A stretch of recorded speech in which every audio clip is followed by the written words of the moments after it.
हमारे सनातन धर्म के असीमित ज्ञान में से आज हम आपके लिए हरियाली तीज की कथा लेकर आए हैं।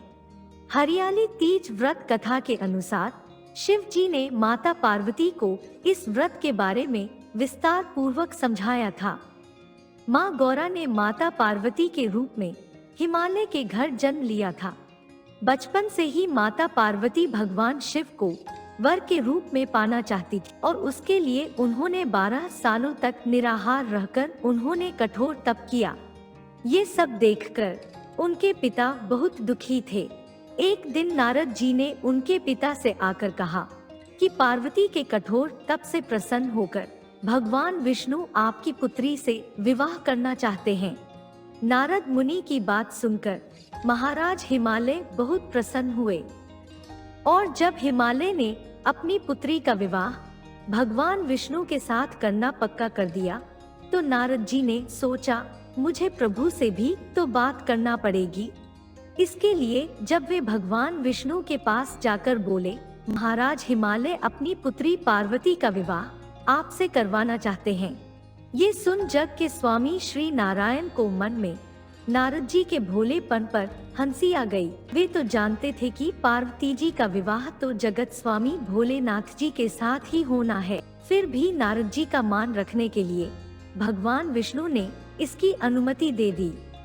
फिर माता पार्वती के पास जाकर नारद जी ने इसकी सूचना दी कि आपके पिता ने आपका विवाह भगवान विष्णु से तय कर दिया है।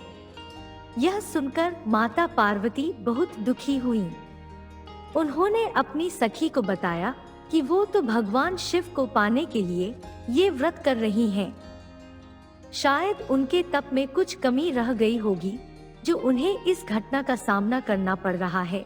इसके बाद उन्होंने और ज्यादा तप करने का प्रण लिया।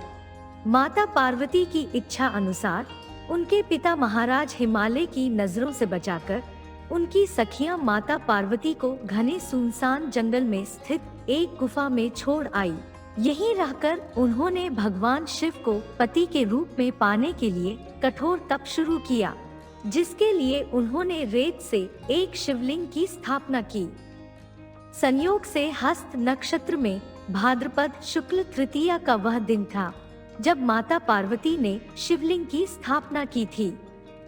इस दिन निर्जला उपवास रखते हुए उन्होंने रात्रि में जागरण भी किया था। उनके कठोर तप से भगवान शिव प्रसन्न हुए और माता पार्वती को उनकी मनोकामना पूर्ण होने का वरदान दिया। अगले दिन अपनी सखी के साथ माता पार्वती ने व्रत का पारण किया और समस्त पूजा सामग्री को गंगा नदी में प्रवाहित कर दिया। उधर माता पार्वती के पिता हिमालय भगवान विष्णु को अपनी बेटी से विवाह करने का वचन दिए जाने के बाद पुत्री के घर छोड़ देने से व्याकुल थे। माता पार्वती को ढूंढते हुए उस स्थान तक जा पहुँचे जहाँ माता पार्वती थी। इसके बाद माता पार्वती ने उन्हें अपना घर छोड़ देने का कारण बताया और भगवान शिव से विवाह करने का अपना संकल्प और भगवान शिव द्वारा मिले वरदान के बारे में भी बताया। इसके बाद माता पार्वती के पिता हिमालय ने भगवान विष्णु से माफी मांगी और वे भगवान शिव के साथ माता पार्वती के विवाह के लिए राजी हो गए। कुछ समय बाद उन्होंने माता पार्वती का विवाह भगवान शिव के साथ पूरे विधि विधान पूर्वक कर दिया। मान्यता है कि इस दिन जो महिलाएं विधि विधान पूर्वक और पूर्ण निष्ठा से इस व्रत को करती हैं, वे मनचाहे वर को प्राप्त करती हैं। साथ ही दाम्पत्य जीवन में खुशी बरकरार रखने के उद्देश्य से भी हरतालिका व्रत मनाया जाता है। ये वीडियो कैसा लगा अपनी भावना नीचे लिखकर जरूर बताएं। जय मां पार्वती। ऐसी और कहानियों के लिए हमारे चैनल हिंदी धार्मिक कहानियां को सब्सक्राइब जरूर करें, साथ में बेल आइकॉन का बटन भी दबाएं।